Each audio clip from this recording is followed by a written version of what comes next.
muito bem-vindo, você que se conecta conosco neste momento para ouvir a mensagem que Deus preparou aos nossos corações.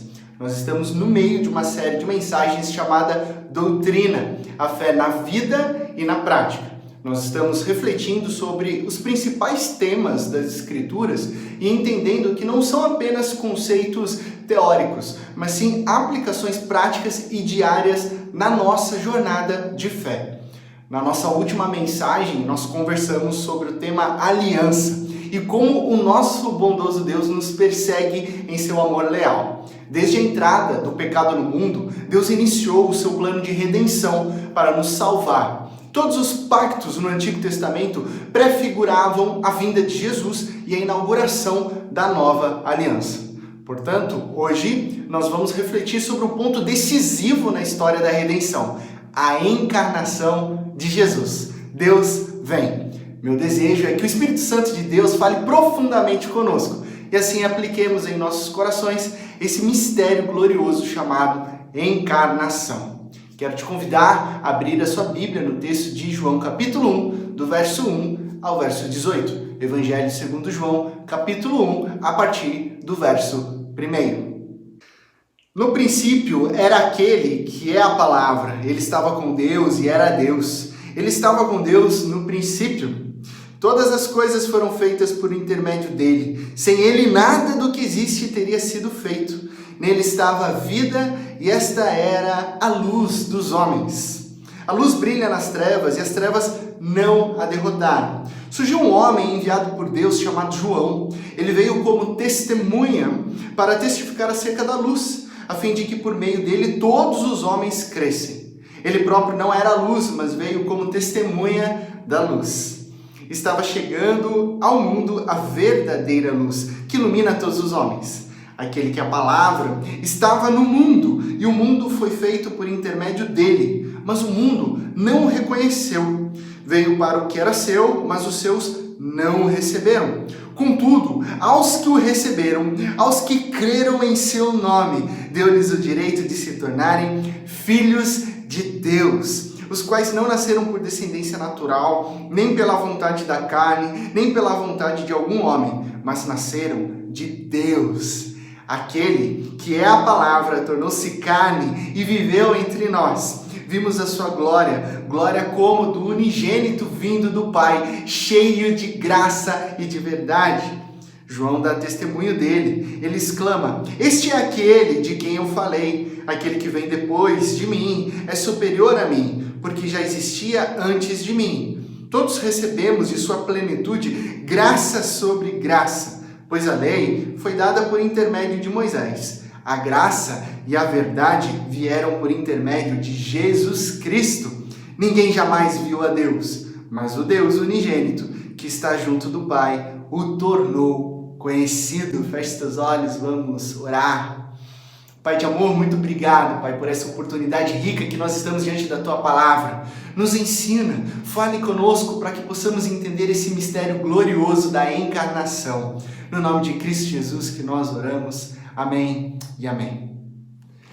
Seguramente, nos anos de 2010 a 2012, esses foram os mais marcantes na minha trajetória de vida. Entre mudanças de cidade e início do seminário para a formação pastoral, duas grandes coisas mudaram a minha vida. Meu casamento com a Júlia em 2010 e o nascimento de nossa filha Bela em 2012.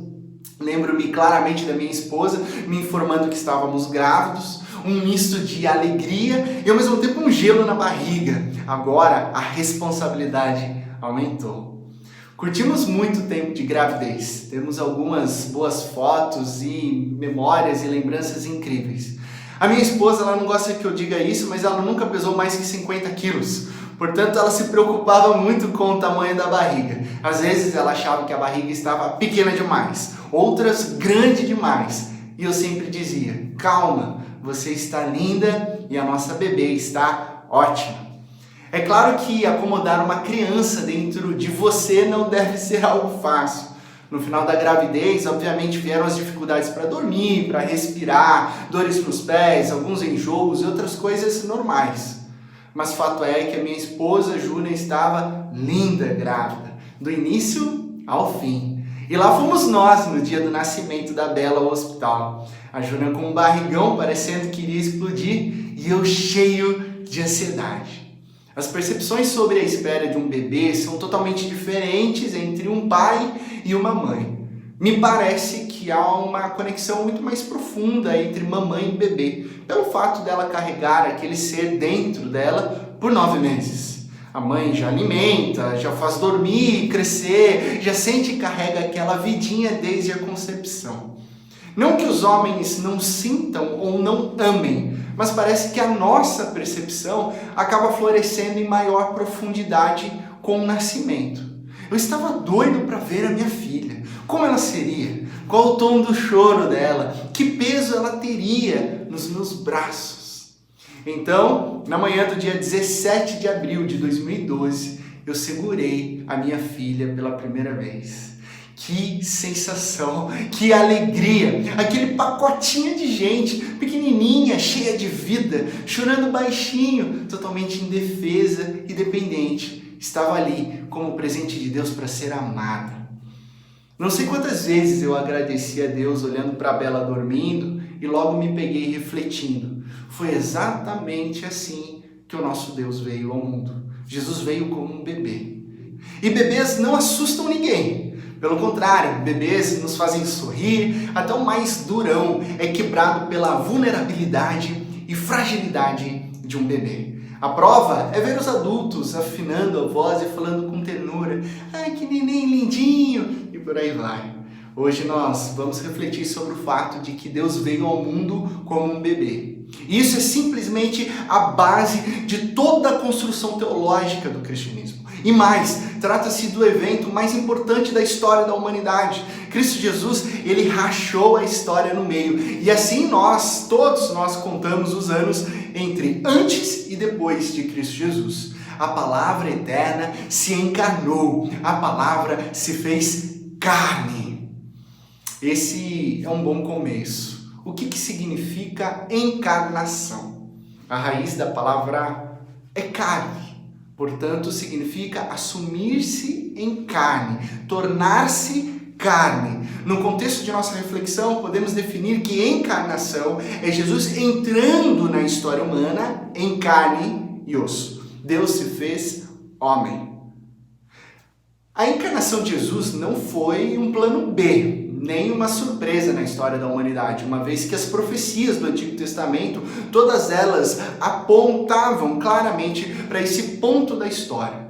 A grande questão era como saber que Jesus era Jesus, como ele viria, ou melhor, como saber, diante de tantos nascimentos de bebês, qual bebê seria o Messias prometido, a palavra eterna de Deus.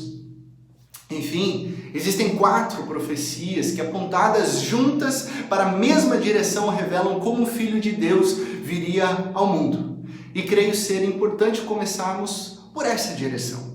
A primeira profecia surge lá em Gênesis capítulo 3, verso 15, conhecido teologicamente como o proto-evangelho. A primeira referência às boas notícias da redenção depois da entrada do pecado. Assim diz o texto bíblico: porém inimizade entre você e a mulher, entre a sua descendência e a descendência da mulher. Este lhe ferirá a cabeça e você lhe ferirá o calcanhar.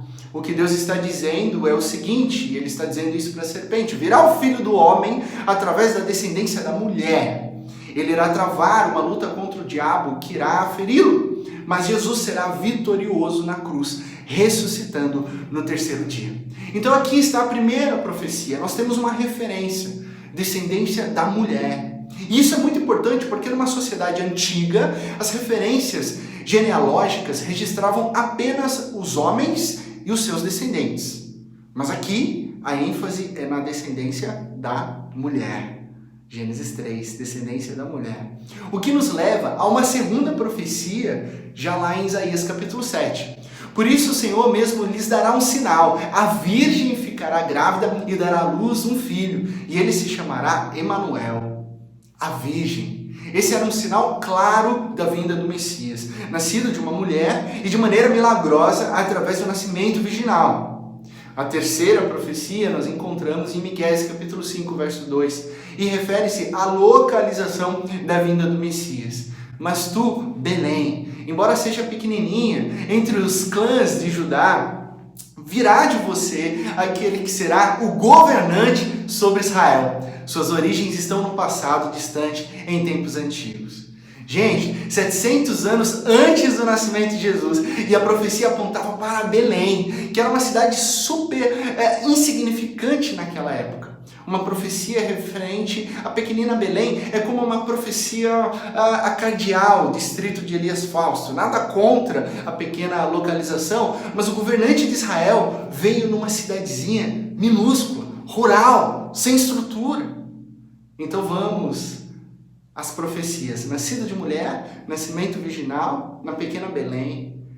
Então chegamos à quarta profecia que nós encontramos lá em Malaquias capítulo 3, verso 1. Vejam, eu enviarei o meu mensageiro, João Batista, que preparará o caminho diante do Senhor. E então de repente o Senhor, que vocês buscam, virá para onde? Para o seu templo, o mensageiro da aliança, aquele que vocês desejam virá, diz o Senhor dos exércitos. Agora 400 anos antes, e um detalhe muito especial, João Batista, o primo bem exótico de Jesus, iria preparar o caminho do Messias que viria no templo. Esse é um fato histórico muito importante, a existência de um templo em Jerusalém. Porque nós sabemos hoje que esse templo foi destruído no ano de 70 pelos romanos e desde então não há mais templo em Jerusalém. Ou seja, para cumprir a profecia tinha que ter um templo. Logo, quase 2000 anos se passaram e não há templo. Ou seja, concluímos que Jesus já veio. Bom, eu não vou entrar aqui no mérito da discussão com os judeus que não reconhecem Jesus como o Messias. Existem tantas outras profecias, como Isaías 53, que tratam a respeito da vinda de Jesus, mas nós não temos tempo suficiente para abordar isso nessa mensagem. Agora, se simplesmente perguntarmos quem é que foi nascido de mulher, através do nascimento virginal, em Belém, e que veio no templo antes da destruição do ano 70, quem é o único que cumpre todas as profecias do Antigo Testamento? Quem é o Messias?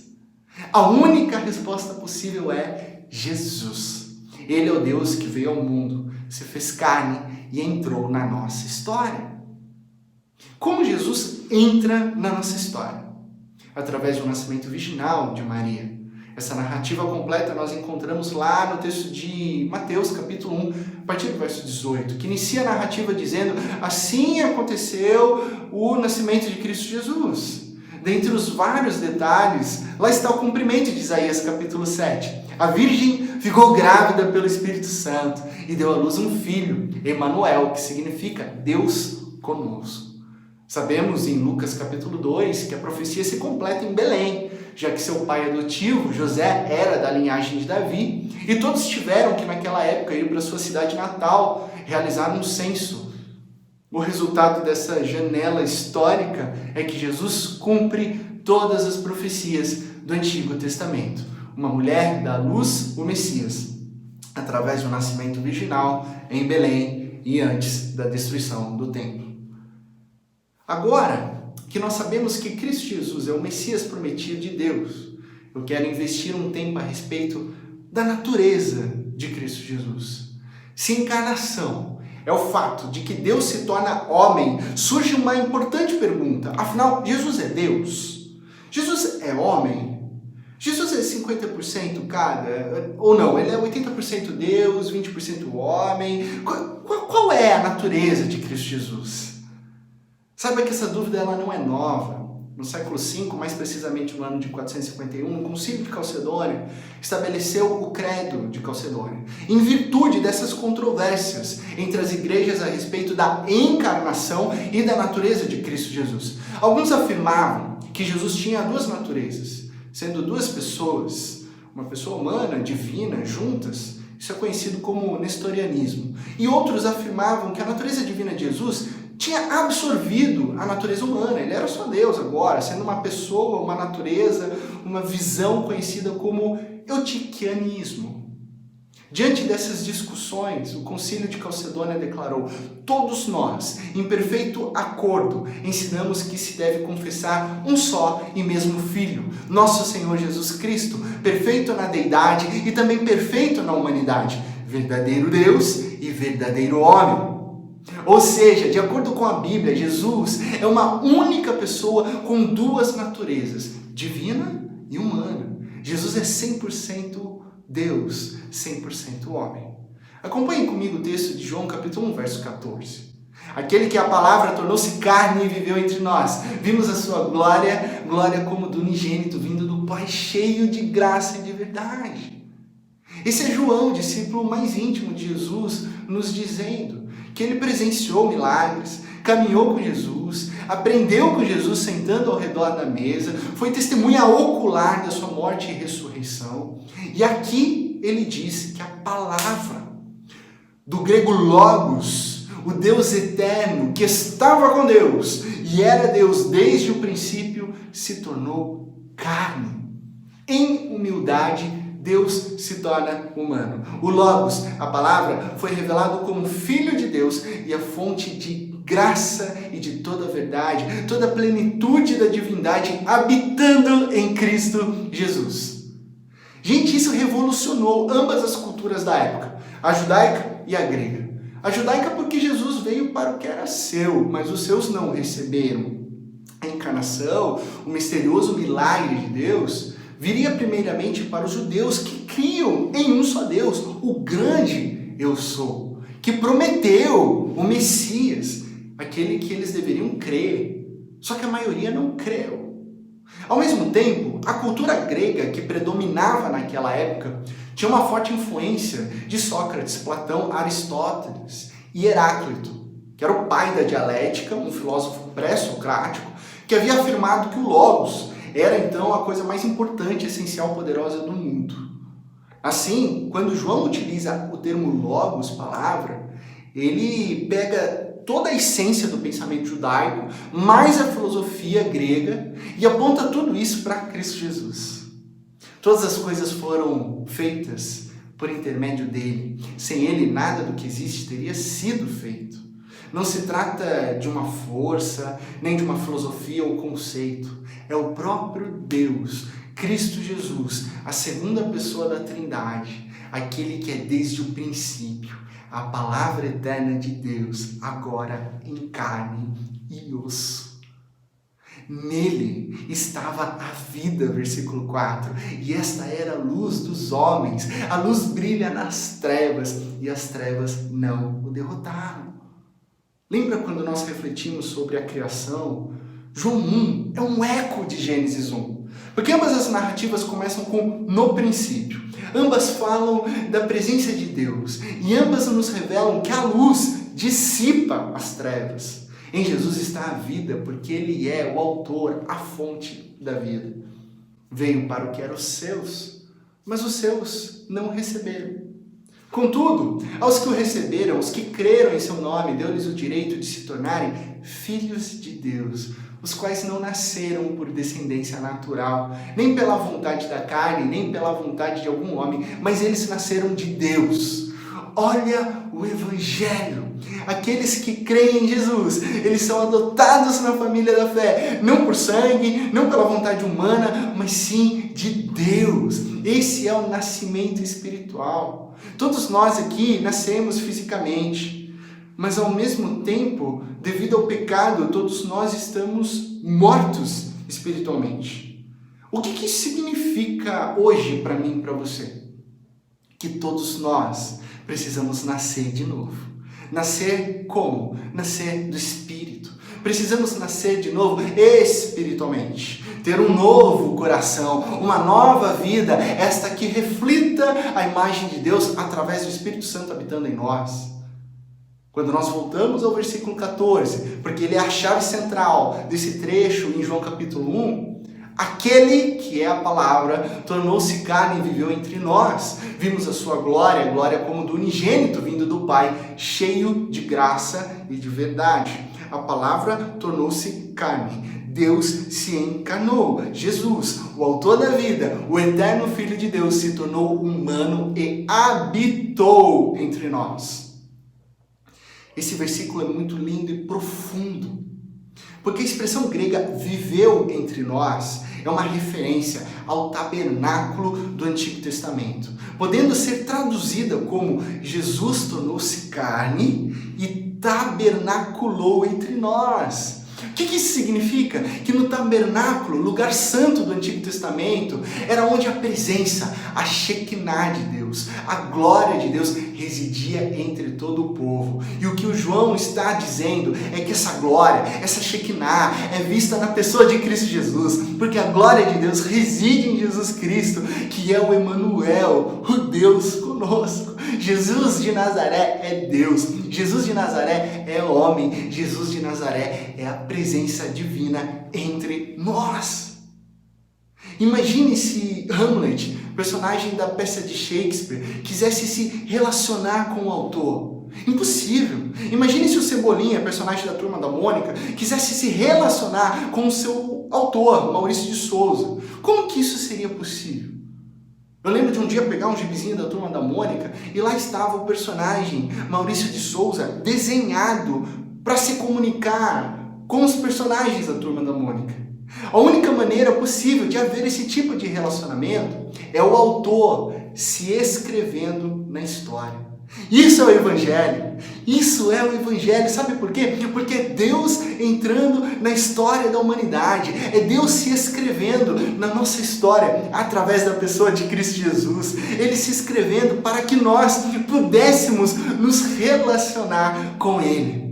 A encarnação é o grande ponto, é o ponto central da história humana de um Deus que ama e quer habitar no meio do seu povo. Não há conhecimento de Deus sem Jesus. Não há compreensão da vida sem Jesus. Não há sentido algum na existência sem Jesus. Não há relacionamento com Deus sem Jesus, pois ninguém jamais viu a Deus. Mas o Deus unigênito, que está junto do Pai, o tornou conhecido. Verso 18. Esse é o ponto. Por isso a doutrina da encarnação, ela é fundamental para o cristianismo. Porque sem Jesus, o que nos sobra são especulações filosóficas sobre a espiritualidade. Agora, com Jesus, nós temos a revelação de Deus. Existem religiões que afirmam que Jesus é um grande profeta, outras que Jesus é um tipo de anjo, ainda outras que Jesus é um ser humano super avançado intelectualmente. Não! Nada disso! Jesus, ele é Deus, verdadeiramente Deus, totalmente homem, totalmente Deus, um Deus que desceu do trono e fisicamente rasgou a história da humanidade, entrando neste mundo através de Maria, a jovem virgem, e nascendo em Belém, cumprindo assim todas as profecias do Antigo Testamento. Jesus, ele foi da glória à humildade, ele foi de um trono a uma manjedoura. Ele foi de um lugar de honra a um lugar de desonra, da extravagância à pobreza. Ele entrou na história da humanidade como um missionário. Ele entrou em uma cultura. Ele falou uma língua. Ele morou e viveu num contexto cultural específico. Teve sede, fome, vestiu roupas da sua época e se relacionou. Viveu nos dando exemplo de como devemos viver inseridos neste mundo, contextualizando a palavra de Deus e levando a verdade e a luz a todas as pessoas. E aqui está o que aconteceu. Nosso Deus se tornou um homem. Nosso Deus viveu sem pecado, embora tenha sido tentado de todas as maneiras em que eu e você somos tentados, mas ele permaneceu sem pecado. Então ele foi para a cruz e voluntariamente levou sobre si todos os nossos pecados e suportou a punição e penalidade que merecemos por todos os nossos pecados. Você e eu merecemos morrer, mas através de Jesus recebemos o que João chama de graça sobre graça. A graça é como uma sequência de ondas chegando à costa da praia. Essa é a vida que temos em Cristo Jesus, a recepção constante de ondas e mais ondas de graça, da graça de Deus sobre nós. O cristianismo não é uma religião no sentido geral, onde você faz alguma coisa para obter algo de Deus. Não. O cristianismo é sobre o que Jesus fez e faz por nós. Isso é totalmente diferente, porque o caminho da religião, da religiosidade, te leva a duas direções perigosas. Ou você caminha em orgulho, achando que por cumprir algumas regras que são confortáveis a você, então você se acha e pensa ser melhor que os outros, sai apontando erros e julgando as pessoas. Ou você pode caminhar em frustração, sabendo que você não pode cumprir toda a lei e por isso você se sente culpado e triste por falhar. A resposta está em Jesus. É nele que sabemos que não podemos nos salvar por nossas forças. É nele que entendemos que é sobre graça o que ele fez por nós na cruz, dizendo: está consumado. Deixe-me dizer uma coisa muito importante. Essa é a verdade dolorosa. O pecado é real. Nossos erros, desconexões, o mundo em desordem são situações reais que em última instância nos levam à morte. O julgamento de Deus também é real porque ele é santo e justo. Mas eu quero te lembrar, principalmente, que Jesus Cristo é real, que Deus se fez carne, que a cruz de Cristo é real e lá ele se entregou para perdoar pecadores e nos reconciliar com Deus. A história não parou por aí, depois de 3 dias ele ressuscitou e essa é a boa notícia para mim e para você, é que ele está vivo e nele nós ressuscitaremos também. Jesus é tudo. Jesus é a nossa esperança. Jesus é o único caminho verdadeiro e vivo para o Pai. Por isso não há outro nome mais poderoso do que o verdadeiro nome de Cristo Jesus. Nós cremos em Jesus. Nós cremos que Ele é 100% homem, 100% Deus. Nós cremos que Ele se encarnou, viveu uma vida perfeita, morreu em nosso lugar e ressuscitou no 3º dia. Nós cremos que em breve Ele voltará. Nós cremos que é tudo, absolutamente tudo sobre Jesus. Amamos Jesus, honramos Jesus e estamos aqui para sermos cada vez mais parecidos com Cristo Jesus. Concluindo, se você perdeu algo nessa mensagem, eis o resumo: Jesus. Esse é o ponto de tudo, o início e o fim, o sentido de todas as coisas. E o meu desejo e a minha oração é que a vontade de Jesus seja prioridade em nossas vidas. Porque eu sei que constantemente nós queremos que se faça a nossa vontade, desejos e gostos. Mas o caminho para cristãos e cristãs é uma vida de submissão ao senhorio de Jesus, onde nos ajoelhamos diante dele, pois esse Deus que se encarnou, entrou na nossa história para nos salvar, foi para nos dar a verdadeira vida. Lembre-se que Deus prometeu que viria o Messias. E ele veio na pessoa de Cristo Jesus. Jesus se humilhou, veio como um servo, suportou a tentação, sofreu, morreu e hoje está de braços abertos para nos perdoar de absolutamente todas as coisas, todas as coisas. Que tal nesse momento você se ajoelhar diante do Autor da vida? Demonstrar com sua postura e oração que Cristo Jesus é o Deus encarnado, Senhor em carne humana e que veio para nos resgatar. O nome dele é tudo que importa. Jesus Cristo é o Senhor para a glória de Deus Pai. Diga isso e creia de coração. Feche os teus olhos, nós vamos orar. Pai de amor, nós te agradecemos, Pai, por esse momento precioso. Porque Cristo Jesus, Ele é real, Ele é o eterno Messias prometido, Ele rasgou a história e entrou nesse mundo, nesse tempo, para nos salvar de nós mesmos, do pecado e nos trazer em relacionamento com o Senhor através da cruz de Cristo Jesus, através do seu sangue, através dele nós temos perdão, nós temos paz com o Senhor. Muito obrigado por isso. Cristo Jesus, nós declaramos aqui que o Senhor é Rei dos Reis e Senhor das nossas vidas. E pedimos, Pai, que nós não nos acostumemos com essa maravilhosa e profunda realidade, mas que a cada dia o Teu Santo Espírito nos lembre que nós estamos aqui para sermos missionários como Cristo Jesus foi, para levarmos a Tua palavra, as boas notícias, o Evangelho, e assim a cada dia, de segunda a segunda, possamos reverberar o Teu amor, sendo cada vez mais parecidos com Cristo Jesus. E é no nome dele que nós oramos. Amém.